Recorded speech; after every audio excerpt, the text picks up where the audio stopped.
এ যুবক, ওই চোখের পানির ফুটা এত এত গরম, এত গরম, মাটি বরদাস্ত করে না। মাটি জমিন এই চোখের পানি সহ্য করতে পারে না। আল্লাহর আদালতের ফাইলে গিয়া মামলা হইয়া দাঁড়ায়। মার পক্ষ থেকে মামলা, বাবার পক্ষ থেকে মামলা, সন্তানের বিরুদ্ধে মামলা। আল্লাহর নবী, রহমতের নবী বলেন, শবে বরাতের রাত্রেও ওই সন্তান মাপ পাবে না যেই সন্তানের বিরুদ্ধে বাপমার মামলা আল্লাহর আদালতে বইসা রইছে। এই সন্তান মার কাছে, বাবার কাছে মাপ না চাওয়া পর্যন্ত আজকের রাতেও সে মাপ পাবে না। একটু চিন্তা করে দেখো কত বড় কঠিন গুনাহ। এজন্য আজকের রাত গুনাহ মাফের রাত। আজকের রাত আল্লাহকে খুশি করার রাত, কিন্তু সেটা মারে খুশি না কইরা আল্লাহরে খুশি করা যায় না। বাবারে খুশি না কইরা আল্লাহকে খুশি করা যায় না। যে মারে কষ্ট দিছো, বাবারে কষ্ট দিছো, আজকে রাতে মারে খুশি করো।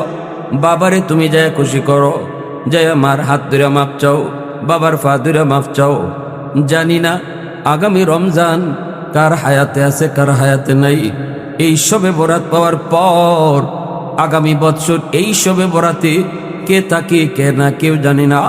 অতএব জীবনের শেষ শবে বরাত মনে করে আজকের রাতেই মার কাছে মাপ চাও, জীবনের গুনাহগুলা মাফ করায় আনেও, নিষ্পাপ হয়ে যাও, আল্লাহর কাছে একদম গুনাহ মুক্ত হয়ে যাও। বাবার কাছে মাপ চাও, মাপ চাও। তাহলে আজকে যা জিকির করবা, তিলাওয়াত করবা, নফল নামাজ পড়বা, সব আমল নামায় প্লাস হবে। আর নতুবা আটক থাকবে, আল্লাহ কবুল করবে না, আল্লাহ কবুল করবে না। আরেক দল হাদিসের মধ্যে আইছে, যারা নেশা করে, যারা নেশা করে, যারা মদ খায়, গাঞ্জা খায়, যারা ইয়াবা খায়, বাবা খায়, যারা ট্যাবলেট খাওয়ার অভ্যাস, যারা নেশা করে, এই নেশা করে যদি আজকের রাতে তওবা করে নেশা না ছাড়ে, তাহলে শবে বরাত পাওয়ার পরেও আল্লাহ যেখানে সবাইকে মাফ করার ঘোষণা দেয়, তবু নেশাখোরকে আল্লাহ পাক মাফ দিবেন না। সব মাপ পাইতেছে, কিন্তু এই সাইড দল মাপ পাইতেছে না, সব মাপ পাইতেছে। ভাইরা বন্ধুরা, এই রাতে আল্লাহর কাছে কান্দো, চোখের পানি ঝরে আল্লাহর কাছে কান্দো। মালিক, জানি না গো মালিক, আগামী শবে বরাত আমি হায়াতে পামু কি পামু না। কত যুবক হয়তো গেলা বৎসর শবে বরাতে দুনিয়ায় ছিল, আজ তারা দুনিয়াতে নাই, কবরে শুয়ে রয়েছে। পরিচিত কত মানুষ এমন ছিল, ঠিক কিনা জোরে কও? এমন দিনে কত মানুষ আপনজন দুনিয়াতে ছিল, আজকে তারা নাই। আগামী বৎসর এই দিনে আমি আপনি ওইখানে যারা বসা, জানি না আমি আপনার ভিতরে কে কবরে শুয়ে থাকি। অতএব এই রাতটাকে গনিমত মনে করো, নিয়ামত মনে করো, অবহেলায় কাটেও না। আর এই চার দলের ভিতরে যদি আমি থাকি, তওবা করে এই গুনাহ থেকে নিজেরে মুক্ত করো। শিরিক করবা না, শিরিক করবা না, আল্লাহর সাথে কাউরে মিলাইবা না। আল্লাহ যা পারে মানুষ তা কথা কখনো পারে না। আল্লাহ পারে, মানুষও পারে। আল্লাহ পারে, আমার পীর সাহেবও পারে। আল্লাহ পারে, শাহজালাল মজরুদি এমনিও পারে। আল্লাহ পারে, শাহ ফরানেও পারে। আল্লাহ সন্তান দেয়, মাজারও গিয়া সন্তান চাইলেও সন্তান পাওয়া যায়। এই ধরনের বিশ্বাস যদি তোমার অন্তরের ভিতরে থাকে যুবক, শবে বরাতের রাতে আল্লাহর ভয়ে সেজদায় পইরা ফজর কইরা দিবা, তবু আল্লাহ মাফ করবে না। সন্তান দেওয়ার মালিক কে? নাকি শাহজালাল মাজারও? হ্যাঁ, একদিন মাহফিল শেষ করিয়া রাতে গেছি গিয়া মাদারে পাশ দিয়ে আইতেছি, ঢুকছি জিয়ারতের জন্য, গিয়া দেখি কুমিল্লার থেকে একটা গাড়ি আইছে, এক মহিলাকে ফ্যাট গসাইতেছে মাজারও। তো মহিলারে তো কিছু জিগাইতাম পারি না, সাথে যে কিছু বেড়াই নিয়েছে হাফ লেডিস, জিগাইলাম ইত্যাদু করে, কয় বাচ্চা লয়। নাউজুবিল্লাহ, আসতে কইবানি, ইমান আছে না গেছে? জোরে খাও। আহা, গণকের কাছে গিয়ে যদি রাশি গণনা করো তাও ইমান যাইবুগা। গণকের বাপেরও ক্ষমতা নাই তোমার জীবনে কিতা আছে কইতো, এর সদ্য গোষ্ঠীরও ক্ষমতা নাই। যে কইতাছে এরও ইমান যায়, যে শুনতাছে এরও ইমান যায়। নমাজ রোজা কিচ্ছু কবুল হইত না। ভবিষ্যৎ একমাত্র কার হাত? ভাইরা বন্ধুরা, জন্যই বলতেছিলাম আবু বকর সিদ্দিক রাদিয়াল্লাহু তাআলা আনহু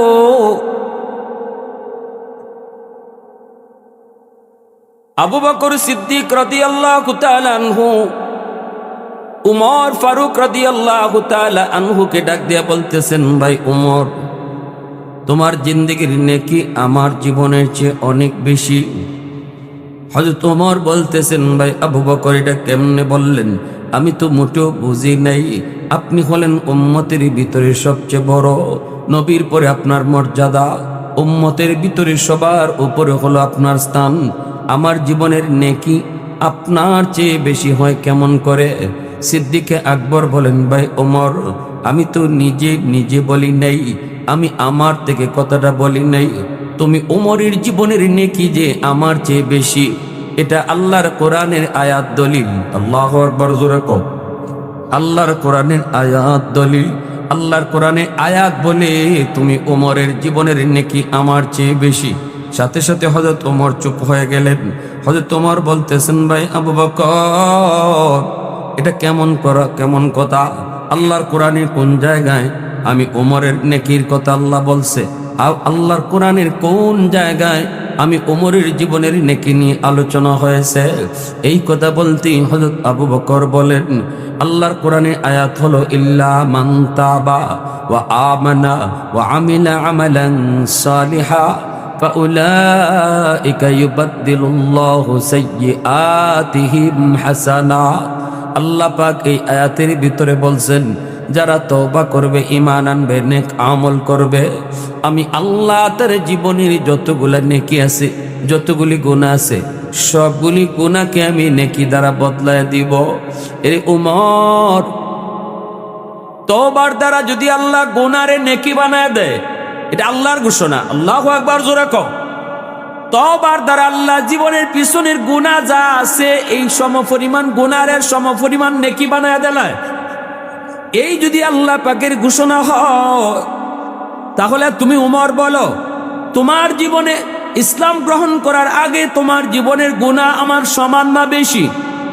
হযরত উমর কয়, হ্যাঁ আমার গুনাহ বেশি। ইসলাম গ্রহণের আগে আমার গুনাহ বেশি।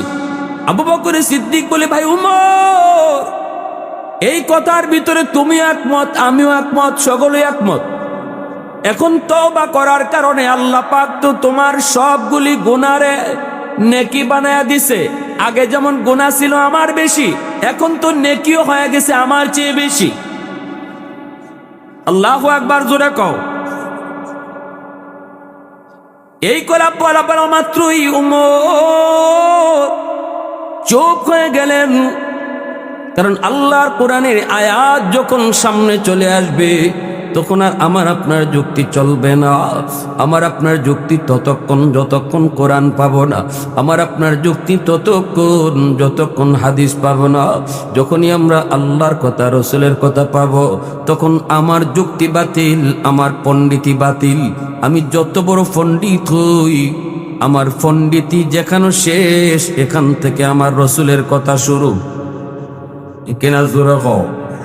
আমার মতে মত নয়, নবীর মতে মত, এর নাম হলো উম্মত। ঠিক না? আমার মতে মত নয়, নবীর মতে মত, এর নাম হলো উম্মত। ঠিক না? জোরে কও। অতএব আমার যুক্তি ততক্ষণ যতক্ষণ কোরআন হাদিস পাবো না।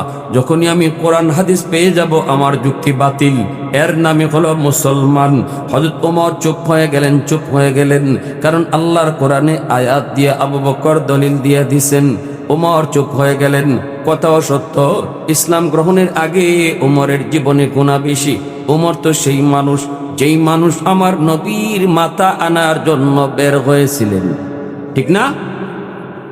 দারুন নদওয়া নামক পার্লামেন্টে যুবক, মক্কার দারুন নদওয়া নামক পার্লামেন্টে বৈশা আবু জাহেল ঘোষণা দিল, মুহাম্মদের কল্যাণতে পারবাই যে তারে লাল গালিচার সংবর্ধনা দিব, মক্কার মানুষ তোমার গলায় ফুলের মালা পরাইব। নাউজুবিল্লাহ জোরে বল। মিটিং বইছে মিটিং, আমার নবীর ব্যাপারে কি করা যায়। এই মিটিং এর মধ্যে হঠাৎ করে ইবলিস আইসা হাজির হইছে মুরব্বী মানুষের বেশ দুইরা। শাইখ নজ, কেডা তুমি? কই বাবারে আমার চিনবা না, আমি অনেক বয়স্ক একজন মানুষ।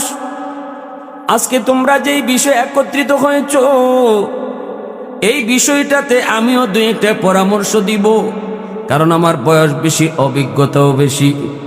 এই কথা বলতেই ওই আবু জাহেলে কয়, ঠিক আছে, তোমারে আমরা স্পিকার বানাই দিলাম, পার্লামেন্টের স্পিকার, তুমি স্পিকার।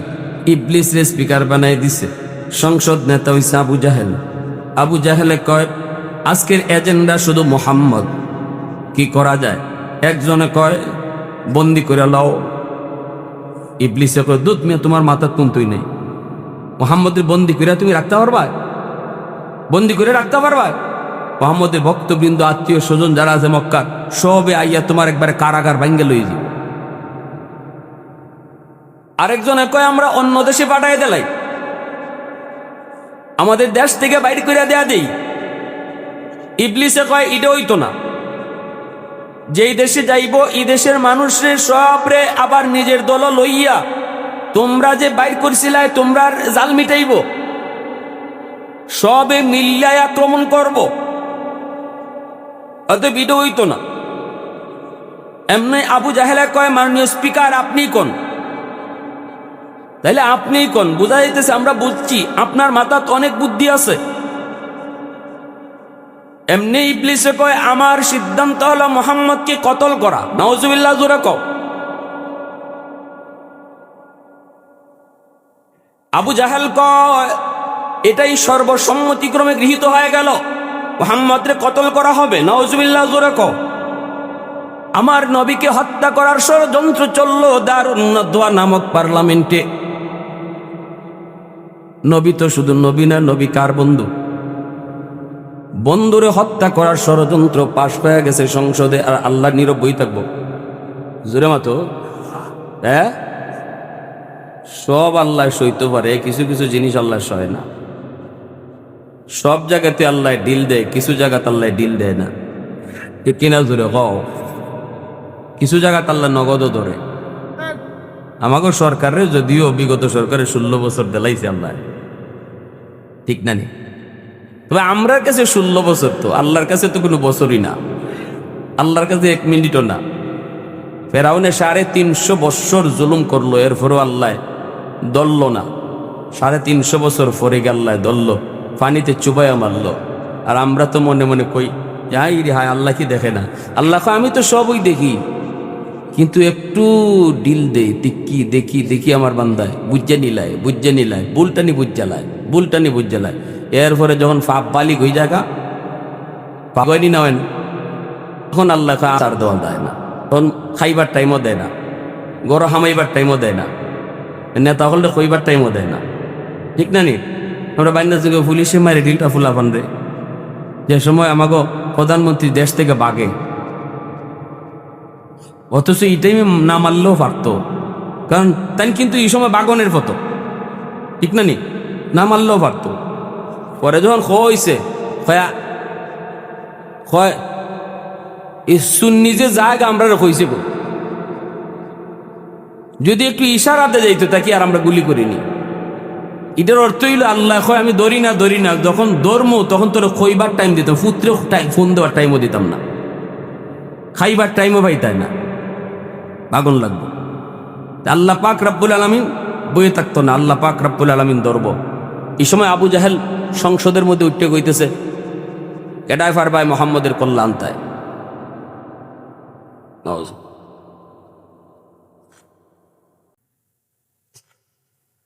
কেউ দাঁড়ায় না, কেউ দাঁড়ায় না। দাঁড়ায় গেছে একজন যুবক হাত তুলে দাঁড়াইছেন। আবু জাহেল দেখেই কয়, আয় বাবা আমার বুকে আয়, এই কাজ তোর পক্ষেই সম্ভব। তিনি আর কেউ নন, তিনি হলেন হযরত ওমর। হযরত ওমর তিনি দাঁড়ালেন, ওমরের পক্ষেই সেটা সম্ভব। আবু জাহেল কয়, তোমার পক্ষেই সম্ভব, আয় ওমর আমার বুকে আয়। যা বেটা যা, যা তুই মিশনটা সফল করে আয়, তোরে লাল গালিচার সংবর্ধনা দিব, তোর গলায় আমরা মালা পরায় ঘুরব, যা বেটা যা। এই বলে হযরত ওমরকে পাঠিয়ে দিল। হযরত ওমর তিনি রওনা হয়ে গেলেন আমার আপনার নবীর কল্লা আনার জন্য। এইদিকে আমার নবী রহমতের নবী আগের রাতে আল্লাহর কাছে দোয়া করছেন, মালিক ওমর অথবা আবু জাহেল দুইজনের একজনরে তুমি মুসলমান বানাইয়া ইসলাম ধর্মের শক্তি তুমি বাড়ায়া দাও। সাহাবায়ে কেরাম তারা আমিন বলছেন। নবীজির দোয়া তো আল্লাহ কখনো ফিরায় দেয় না, কারণ আমার নবীর হাতের বড় দাম। নবী হাত উঠাইতে দেরি, আল্লাহ কবুল করতে দেরি করে না। আল্লাহ কই, বন্ধু যাও, তোমার দোয়া ওমরের ব্যাপারে কবুল করে নিছি। আবু জাহেলও পরীক্ষা দিছে, ওমরেও পরীক্ষা দিছে। কার কাছে? আল্লাহর কাছে। কার কাছে? নবী দুইজনরে চাইছে, এবার আল্লাহ দুইজনরে ডাকছে, ইন্টারভিউ দাও, তোমাদের দাখেলা কিসের? আমার বন্ধুর সাহাবি কেডায় হইবা, দুইজনের একজন আমার বন্ধু চাইছে, এখন দুইজনের কেডা আমার বন্ধুর সাহাবি হইবা, আমার কাছে পরীক্ষা দাও। কের পরীক্ষা? মৌখিক নো, নবীর সাহাবি হওয়ার পরীক্ষা হলো কলবের। উলাইকাল্লাযীনা ইমতাহানাল্লাহু কুলুবাহুম লিত্তাকওয়া।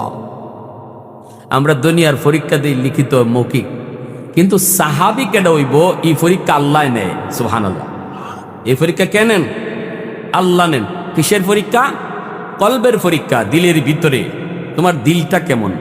তুমি কি না বুঝা আমার বন্ধুর বিরোধিতা করো, নাকি বুঝা করো? এই জিনিসটা পরীক্ষা। উমর ফাঁস করে লিয়েছেন, আবু জাহেল ফেল করছে। কে ফাঁস করছেন? উমর বের হয়েছে নবীর মাথা আনার জন্য। রাস্তায় একজন সাহাবীর সাথে দেখা। উমর কই যাও? খোলা তলোয়ার নিয়া।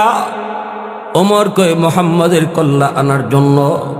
নতুন সাহাবী, তিনি মাত্র মুসলমান হয়েছেন, তখন ইসলামের প্রাথমিক যুগ, মাত্র 39 জন মানুষ মুসলমান হয়েছেন। গোপনে গোপনে নবী কালেমার দাওয়াত দেন।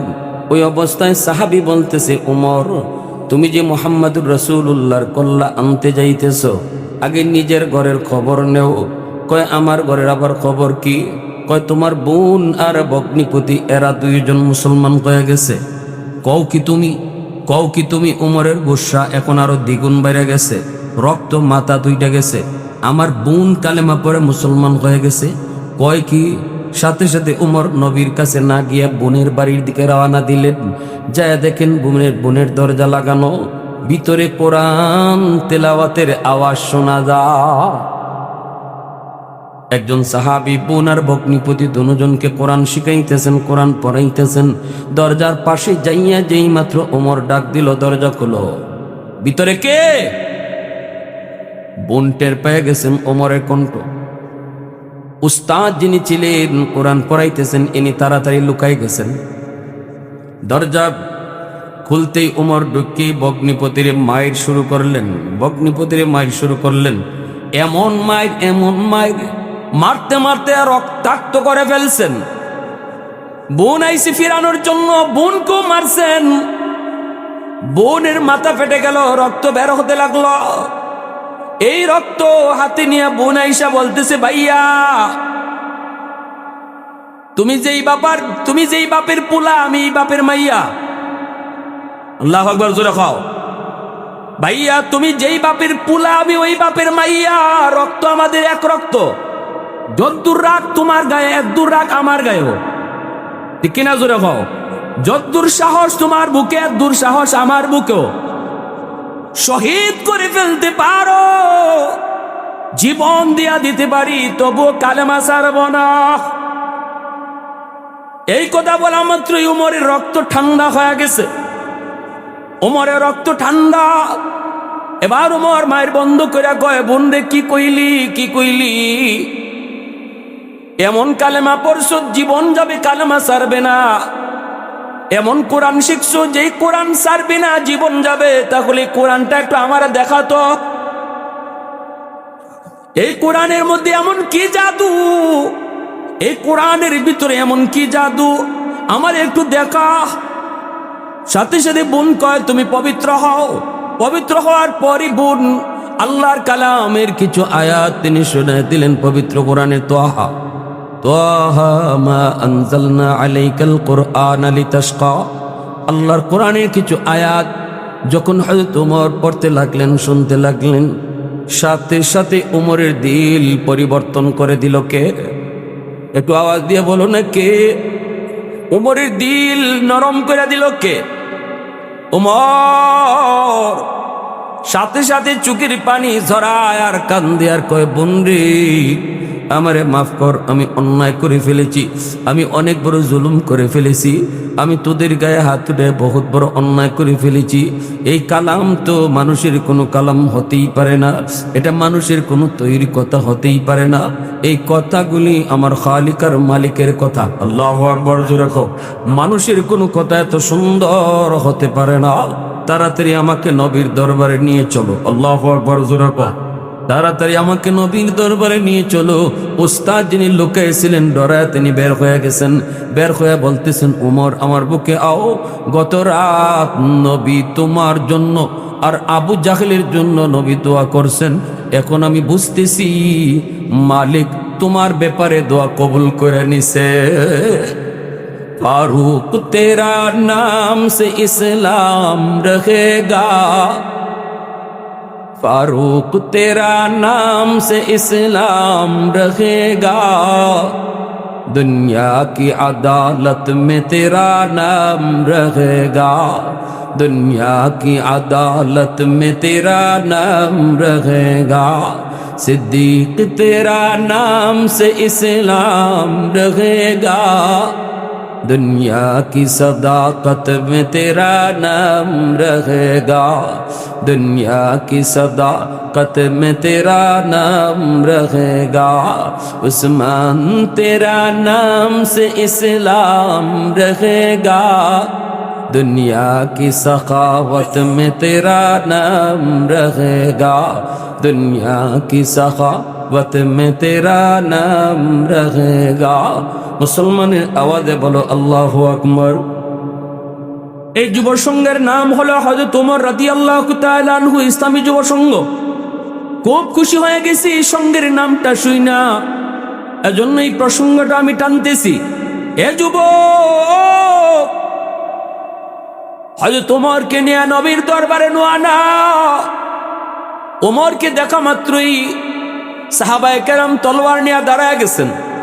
ওমরকে নবীর কাছে যাইতে দিবেন না, কারণ সবাই জানেন দারুন নদওয়া নামক পার্লামেন্ট থেকে আবু জাহেলের নেতৃত্বে ওমরকে পাঠানো হয়েছে নবীর কল্যাণ নেওয়ার জন্য, আমার নবীর মাথা মোবারক নেওয়ার জন্য।